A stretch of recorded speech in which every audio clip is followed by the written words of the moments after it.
This is Big Man Tyrone, and you're about to watch the MtG Cabal cast with your hosts, Woad, Thirsty, and Reptar. Sub to us on all your podcast networks at MtG Cabal Cast and YouTube. All right, guys, welcome to the newest episode of the Cabal Cast. We're going to keep it short, sweet, simple. One simple topic, probably the most important topic of the weekend that wasn't the band announcement, and that is GP Las Vegas, which is basically our version of Gen Con. Hell yeah. But just for Magic. So both Reptar and I were vending that event, and we had some, basically just wanted to cover some stuff that kind of reminded us of, or that we felt was relevant in light of Vegas being Vegas. Yep. So let's take it away. Yep. So this is actually my first Vegas. I haven't gone to any of the years prior, so when I was offered the opportunity to go, I jumped on it, despite the fact that a number of vendors that had been there the year prior, kind of names in the industry that aren't contracted employees to one company, kind of hired guns, decided that they were not going to go this year because they did not like the way Vegas had been shaping up over years prior. The amount of work you put in for the overall return, and I kind of set that aside. I was like, I want to go and I want to experience Vegas GP and see what happens.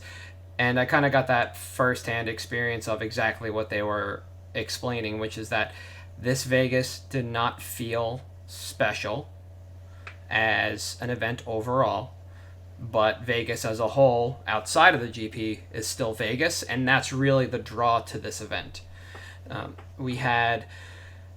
The last number I saw, and this was before the event started, was almost 1,000 people registered for just solely the command zone. And I don't know if that total meant that they had the overall total of single day badges for any of the 4 days combined with the 4-day badges, or if it was just some amalgamation of stretched out. I think we had close to 1,700 for the modern GP, and then close to 1,000 for the Modern Horizons GP. So all said and told, as individual numbers, 1,800 plus 1K is about 28, plus another 800, that's 36. It's almost 4,000 people in that hall just to play Magic. That doesn't count the individualized foot traffic. And I believe I tossed out a tweet. If not, then I just put it in our private Discord about the fact that early on Thursday, I heard that the expectation was that 4,000 unique people were going to be walking into that room to do something Magic related or Hasbro related, as the case might have been. They were pushing Transformers pretty hard. They absolutely were. If you walked into the room, you would have had no idea where the panel stage was or where the Transformers booth were, based on layout. But if you did a circle of the room, you would eventually find both of them. Everything was kind of well flagged and set up well for the room, but it just didn't feel like it was Vegas in years past. The photos that people had seen and some of the coverage of the floor itself made those events look a lot more grand than this one was. There was a ton of dead space. I'd say close to a third of the room was completely empty. And my guess is that the reason that there was no air wall up separating the GP from the rest of that room was because that's where the the food court was. The Quiznos and the barbecue place. And then the gender fluid bathrooms. Yeah. Otherwise, you could do the GP in the other half of the room. You'd still have the rest of the food court, but you had gender identifying bathrooms on that side. So my guess is that to avoid another Charlotte situation or a Montreal where they literally had only male bathrooms until people complained, they opened up the entire hall to make people feel safe and inclusive, which is dope, but that just added this whole extra area to the venue that was just empty and made it feel small and empty as a whole. So I spoke to some vendors that had been there in years past, and last year that half of the room was used and there were people in it.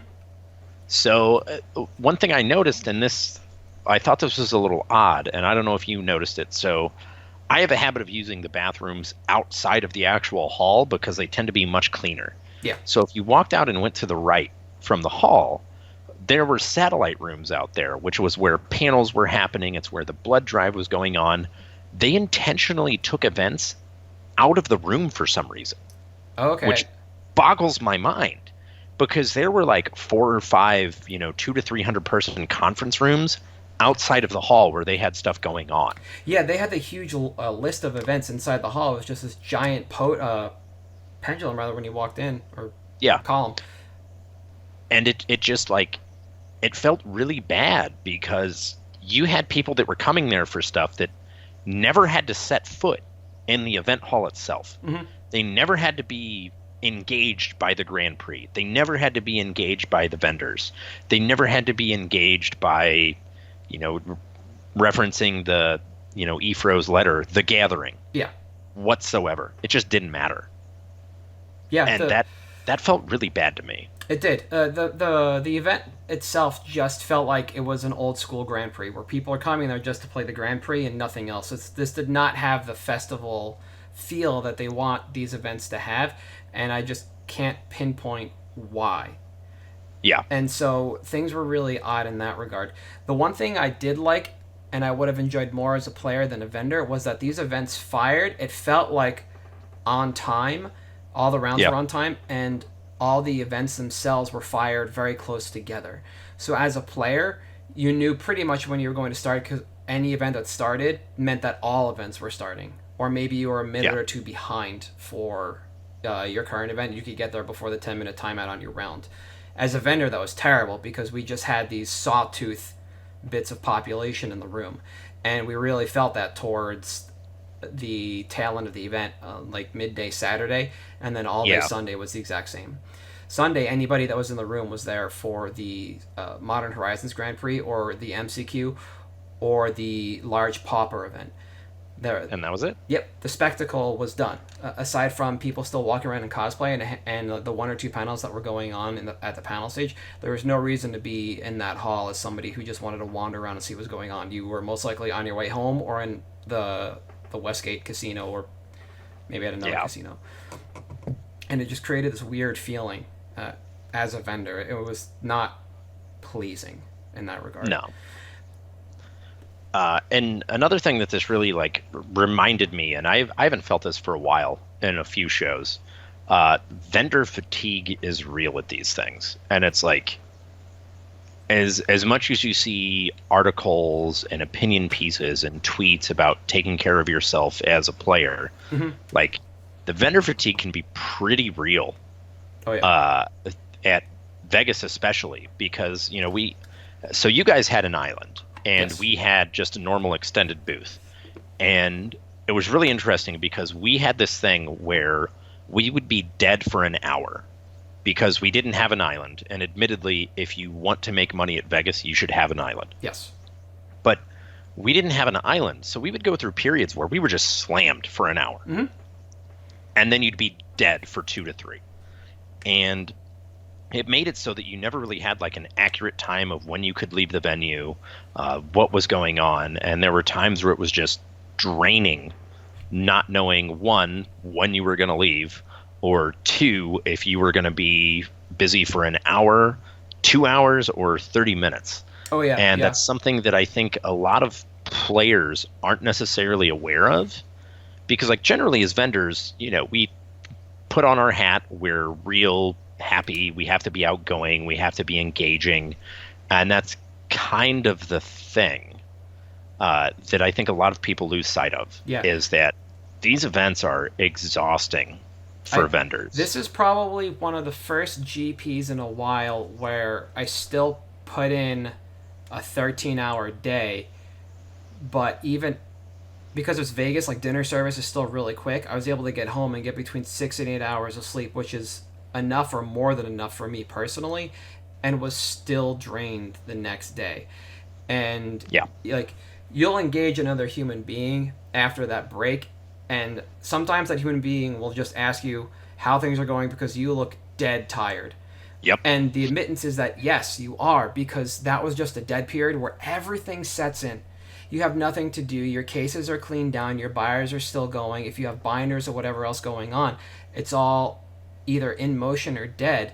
And if you're not working the station that's in motion, you're either standing there just feeling all that fatigue, everything, or you're sitting there and it's probably worse. And I don't think a lot of people, they don't have to appreciate what we do for GPs like that, or even Sunday I have a 3-day, but it's just Not one at of all. those things that people don't think about. Yeah. And it's, there was one guy who came back and forth through the weekend, and props to him, because we did 5 figures in buys from him. Hmm. And he was very good about, hey, do you guys want anything? Do you need any water while I'm out? Do you need anything like that? And not saying like you have to do that by any means, but it's one of those reminders that like, hey guys, we're working, please try to be reasonable with us. And if somebody does something that you don't like, call them out on it too. Yeah. Because I had an exchange this weekend where afterwards I felt like an asshole. And I was like, man, like I wouldn't have said that. I wouldn't have like had an attitude if I hadn't been super tired. Like, we're all human. It happens. Try to, bear with us there. Yeah, Because these things are brutal. I definitely I had a few like that somewhere on maybe Sunday actually, or maybe late Saturday, with some people like just about bad deck choices or like bad spec pickups. I had somebody literally come up and ask me on Friday for pyramids, and I asked them why they would buy into a spike that, one, doesn't make sense and two, isn't going to last. And then I ended the exchange with, "You're bad and you should feel bad." And like, granted, the middle of the exchange was hilarious because the guy like knew exactly what I was talking about. He knew it was a POS spec. The guy who bought him out posted on Reddit earlier that day where he was sitting there with his little like latex gloves on, sleeving everything.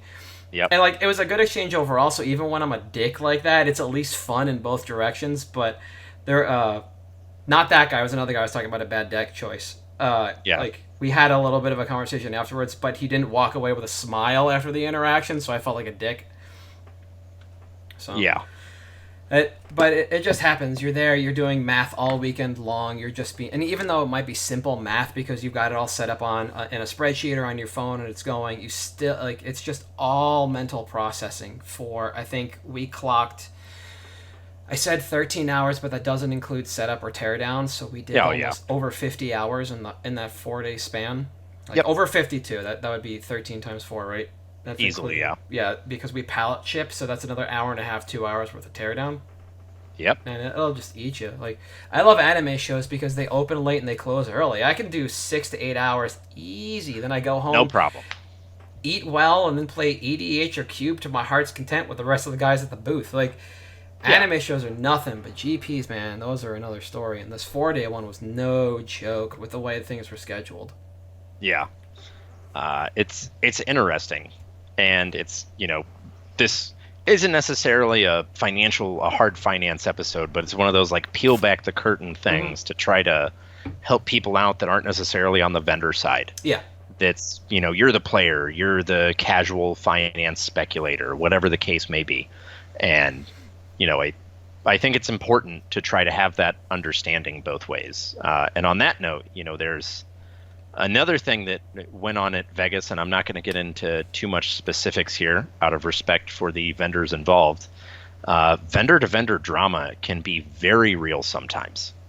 And it's not necessarily something that impacts the finance game, but it may be something that impacts your interaction with vendors.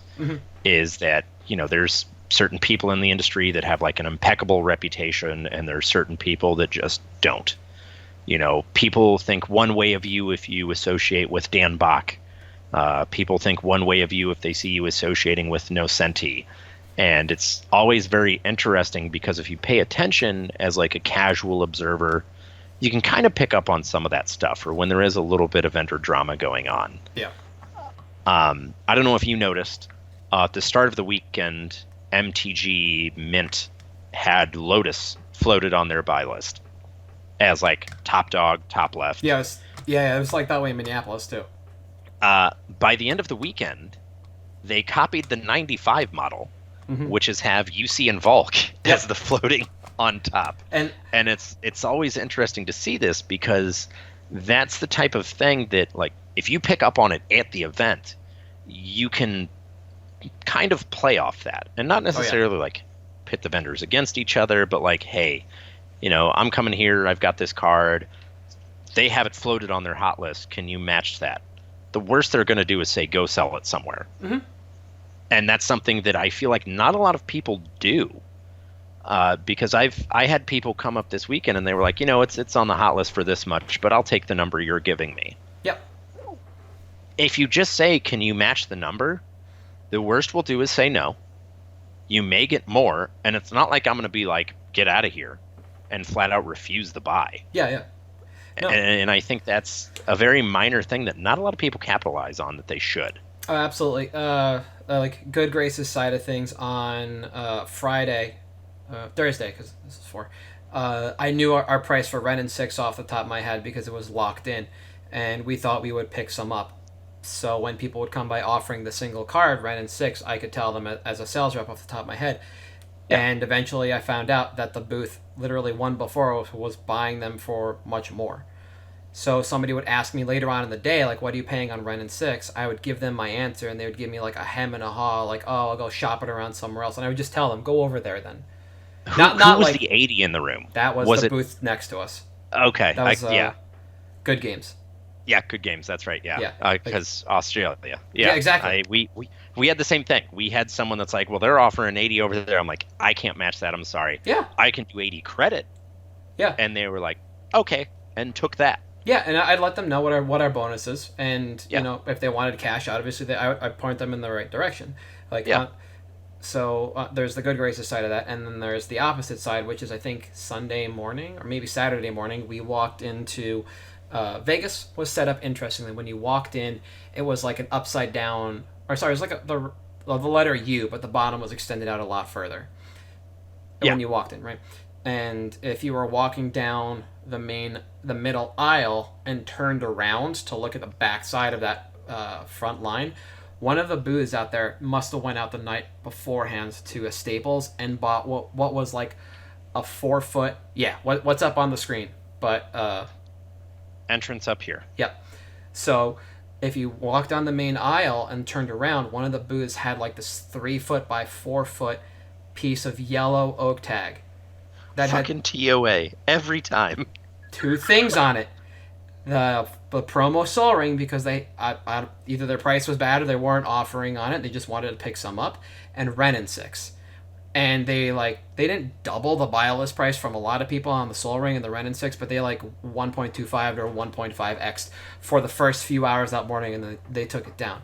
And that's not like a shady thing to do. That just kind of breeds a little animosity when you walk in and you're like, you want to step it up, be a little more professional than just that. Like, we're an industry that people think are just full of scumbags and people that are out to get you, and just Sharpie on a piece of poster board is not the way to get somebody's attention and really earn their trust.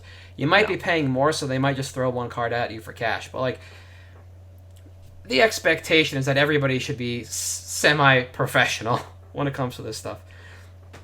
And it just aggravates other vendors, because now you know, and you can see clearly why you're not buying any of these cards.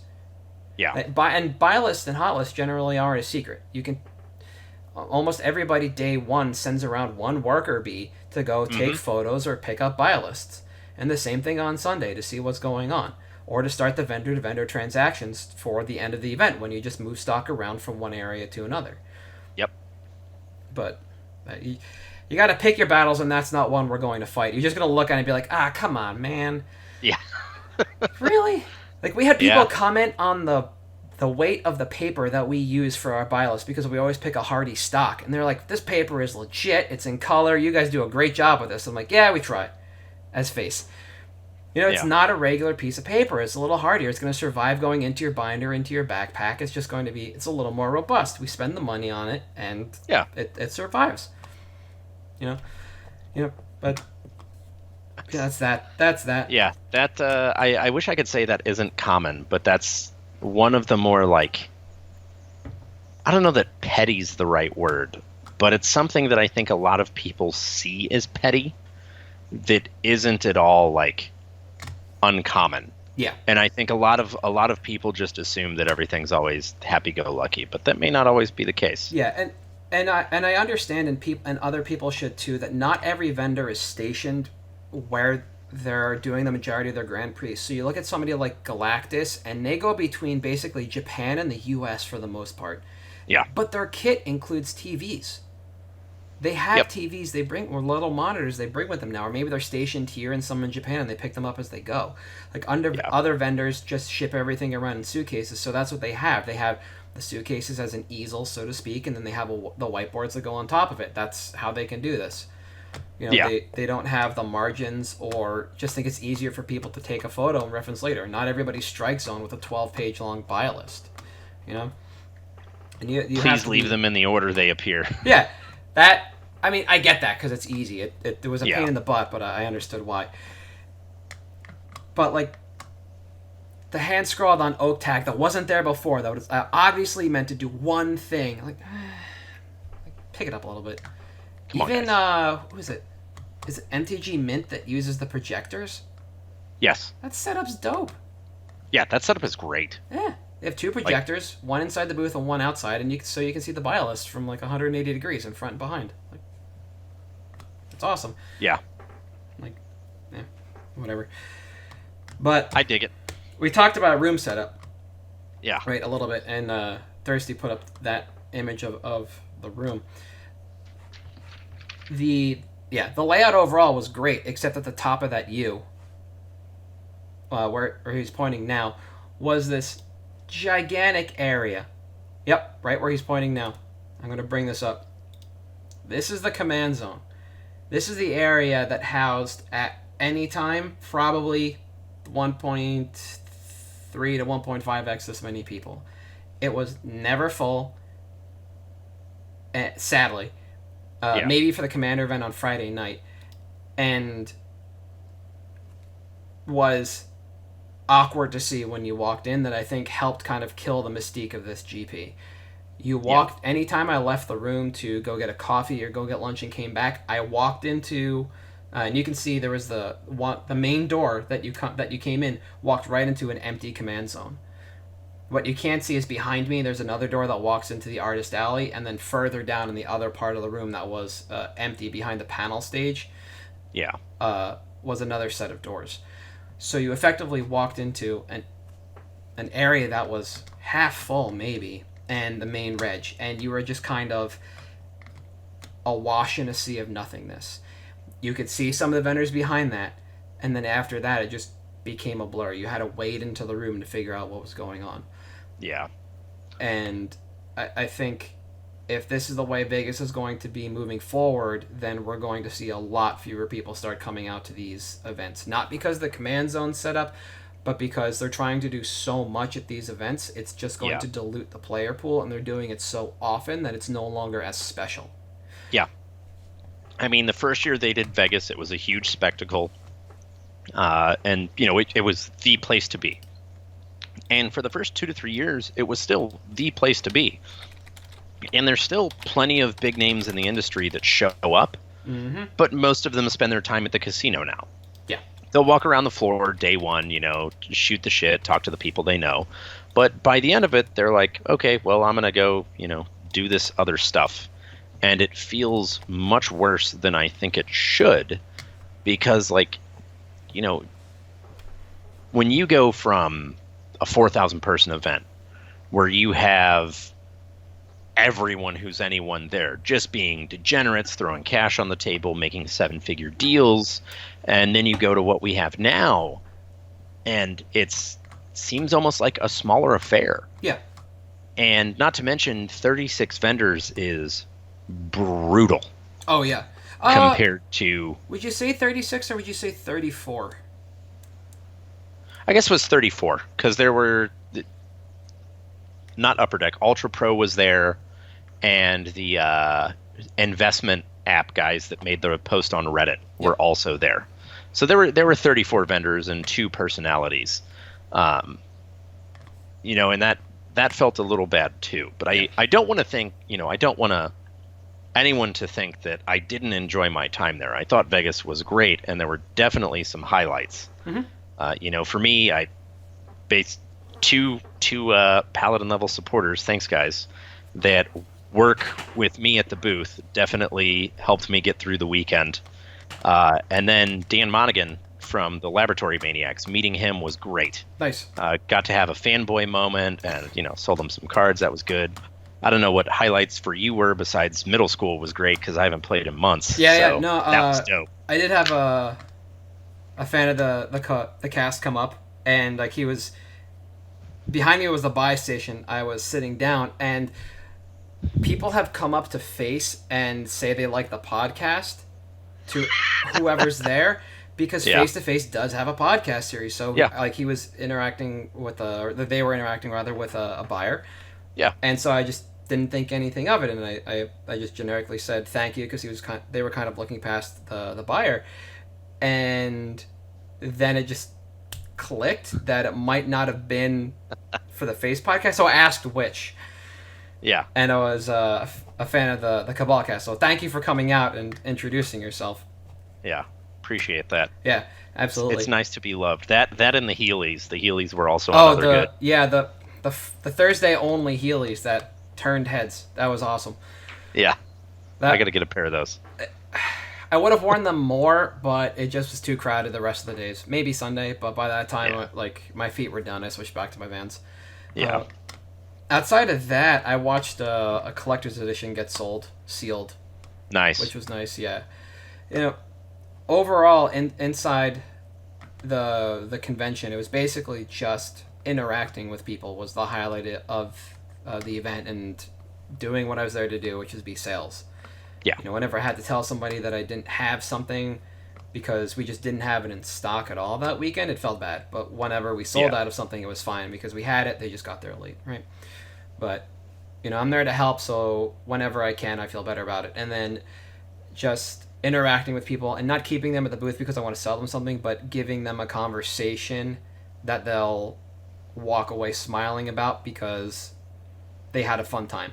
I think I spent 30 minutes talking to some dude about the budget goblins list that Saffron Olive piloted a couple of weeks ago. Stuff like that is what interests me, or learning a little more about what people are building and to help point them in the direction they need to go, or maybe make suggestions that they hadn't thought about yet. Yeah. Like for me, that's all kind of lump sum a highlight of any event, really. Vegas itself, there was no mystique to the event compared to what I'd heard years prior. Yeah. I did almost jump in on the Legends box opening that Graded Power was going to do. Good old Russo, yeah. Yeah. But I decided not to, because I wouldn't have been able to be there for it. I would have had to pay not pay my friend, but give one of my friends the money because we were going to split the pack. Yeah. But I don't know. It felt like another Grand Prix that was just larger. A Grand Prix. Yeah. Yeah.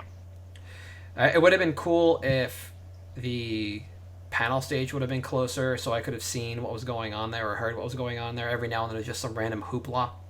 Yeah. Yet again, somebody else got proposed to. Yep. On for site. The 4th time or whatever. I think somebody got shotgun weddinged. Nice. Where was I? I'm officiated. Come on, guys. If you need me to do your wedding, call me. Yeah. It wasn't at the Taco Bell wedding chapel, though. I do know that much. That's the best one, by far. I know. Yeah, it was just a bigger normal GP. It does seem like some of the prestige is gone. But them's the breaks, I suppose. I mean, Vegas is Vegas, right? People are going to go to Vegas because they want to go to Vegas. In the end, they either need to hold it every year but make something else the actual real destination to go to and change that up, or do Vegas every other year to really give people some time to rest, relax, recharge, and forget that this is a thing. Yeah. When you do it every year, people have an expectation of what's going to happen, and it's really hard to continuously top that. And I think the Command Zone was a great part of that. Was a good way to try and top that overall. I just don't think it succeeded where they wanted it to. Yeah, I don't think it needed that much space. No, and I get that you had a ton of people sign up. You wanted to take up space, but that was, to me, just not the way to do it. Yeah, they could have refaced the GP 180 degrees and put the Command Zone at the other end, because they had judges ensuring that your badge said Command Zone. So as long as you knew where it was in the room, you could be corralled that way pretty easily. People just couldn't really walk into that zone without buying a badge right then and there. But once you know where it is, go for it. But that didn't represent the majority of the players at the GP. Yeah. So, I don't know. That's fair. I'd like to see Vegas done again in 2 years or maybe next year with some more spectacle to it if they change up the events. If you, like, the old school event, despite what happened with the top 8 the first time, was a pretty dope inclusion, but that didn't generate a whole lot of buzz. Last year, the buzz was the Legacy GP. Because you don't get that often.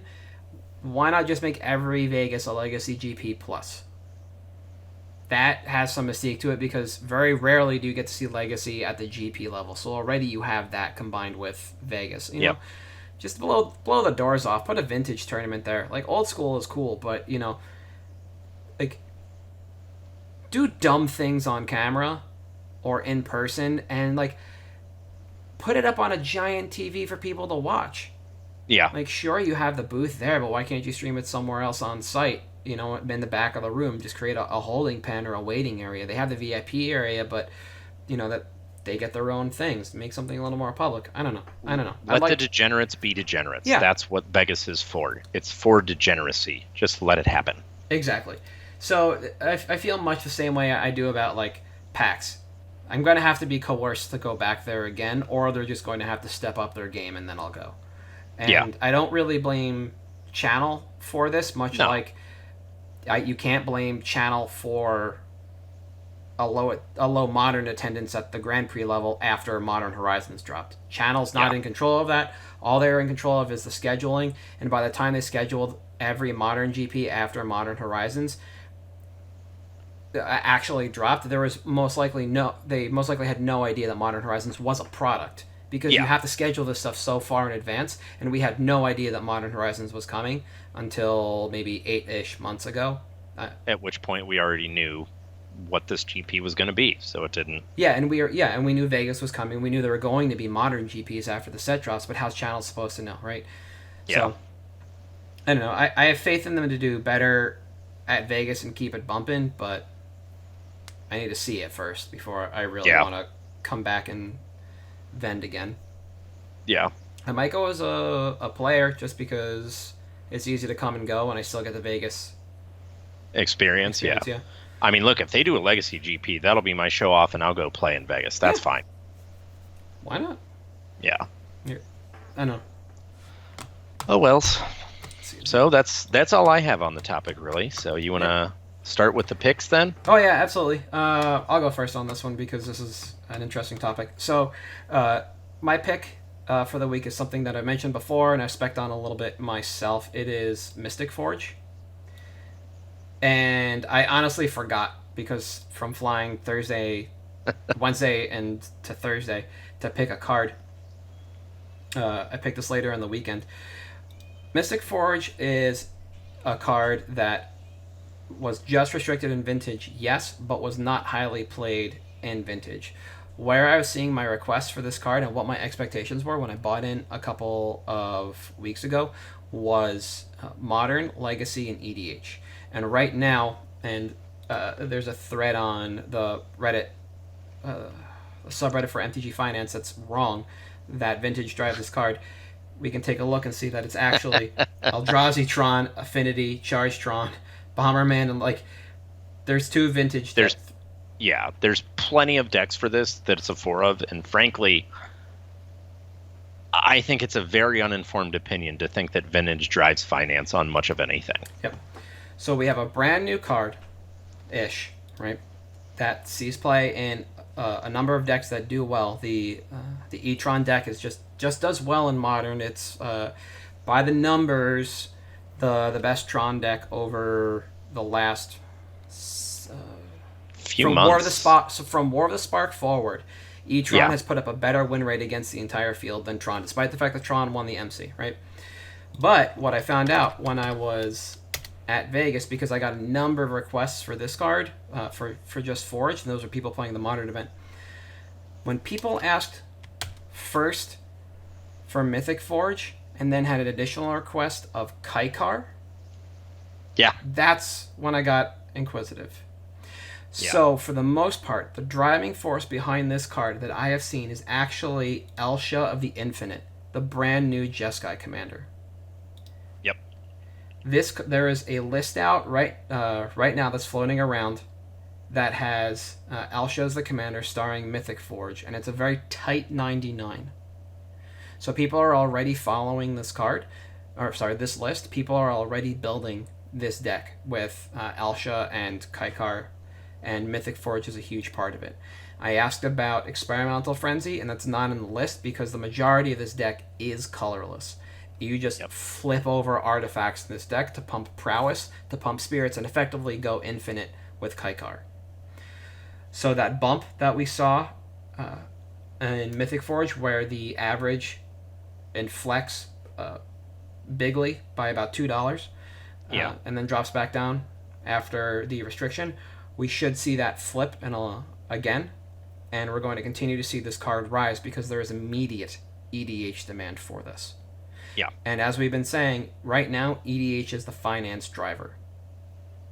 Casuals love it. Yep. Casuals drive the market. Exactly. It's just how it is. And the longer this card exists, unrestricted in other formats, the better it gets because this interacts with colorless cards off the top of your library, including lands. Oh, you cast.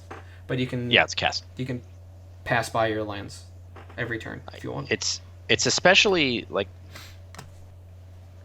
It is Experimental Frenzy without the downside. And I think that's very important for decks like Affinity. Yes. Which we're already running red, and there were some Experimental Frenzy Affinity lists that were absurdly fast. But having Mystic Forge that not only lets you still use the resources in your hand, but can also just get rid of your bad cards seems pretty good to use as a 4 of. Yes. So I think it's a solid pick. There's definitely room, not just for EDH, but for Modern as well, which is now wide open because... Well, each of us got a little bit right about the ban list. I am personally overwhelmed at the Vintage decision. But I think there's a lot of room for this card to grow. I think you're right. And I think that right now especially is a good time to pounce because it just got restricted and people are like, I guess I'm going to get off this card now. It's restricted. Yep, and it's... At $5, it's not the easiest card to get into. It was easier a couple of weeks ago when it was, sub 2. But this is going to card this is the kind of card that is just going to get better over time. One of the decks that we haven't seen for a while in Legacy is Mud. It's just Metal Worker, essentially, and we talked about this last week with Manifold Key. Yeah, we did. The Mythic Forge can slot right into that deck, and you can just start playing cards right off the top. And while neither Voltaic Key nor Manifold Key are banned in Legacy, you can key this and start taking cards off the top of your library and effectively continue to go infinite if you want. You don't need infinite, quote unquote.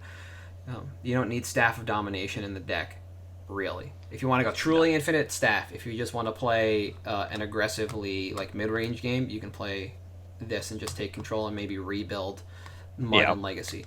There's a lot going on with this card, and it's just going to continue to open up over time. Yeah. You, on the other hand, went for something a little more specific. I went full-on dirty, filthy, casual. Juntu Stake. It is a card which most people forget exists. And I think that it's the type of thing that has potential for EDH that one day people will wake up and realize this is a card again after they forgot for years. And I've actually been watching this for a few weeks now, waiting for all right, is it real? Is it not? Because it was like a fringe CEDH playable that, I kind of have a soft spot for that stuff. CEDH was my format. I know it's not a casual format, but it does occasionally influence regular EDH. Yep. Juntu Stakes. 2 mana for an artifact. Creatures with power 1 or less don't untap during their controllers on the tap steps. This shuts down any elf strategy, any saprolings, anything like that. If you have friends that love token decks, this is the card for you. Yep. The foils over the last 3 weeks have gone from 36 listings on TCG to 9 listings. Card Kingdom has been sold out the entire time. Star City has periodically restocked 1 or 2, and the foils are sub $2. It's never getting printed again, ever. It's a stacks card. What is? Wizards doesn't like stacks cards like this because they don't let everyone play the game. Card Kingdom's still out. Star City only has 2 played foils, and we have 9 total listings on TCG. Yeah. For reference, the last time Meekstone was printed, the opposite, it looks like Power 3 or greater, was 7th edition. And it was a masterpiece, which is just a gimme, right? You don't have to count that as just something special. 7th edition, that was like 2002, 2003? Something like that, yeah. It's been 17 years since Meekstone was printed. Effectively the same amount of time as G.O.A.T Stakes. Yeah. No Commander product, no supplementals, nothing on Meekstone. And all it does is tap down big fatties. Yeah. And it's the foil from 7th edition is $60 TCG low. That's absurd. Yeah. And June 2 is the opposite effect, which I honestly think has a bigger impact on the game than Meekstone, because you do hit all of their dorks. Oh, yeah. You hit all of their tokens. You hit all of that stuff. And I just think, for sub $2 for a foil, buy 5 of them. Sit on them. Forget about them. Put them in a box. I think this is good, and I think something that can't be understated is the effect this could have in areas where people play Canlander or the Australian variant, because there are token decks. There were a lot of people in Vegas compared to every other GP I've worked at talking about Canlander and CEDH in particular. Yeah. And in those formats, you do see token decks, and this just shuts those guys down. This takes care of all the dorks, and all you have to deal with are any of the pump spells that happen, and that's a lot easier than trying to manage everything. The whole board when you've got 20 Saprolings swarming at you or a million elf tokens. I did not know this was the card until you mentioned it. And people really just forget that stuff from this era exists. Yeah.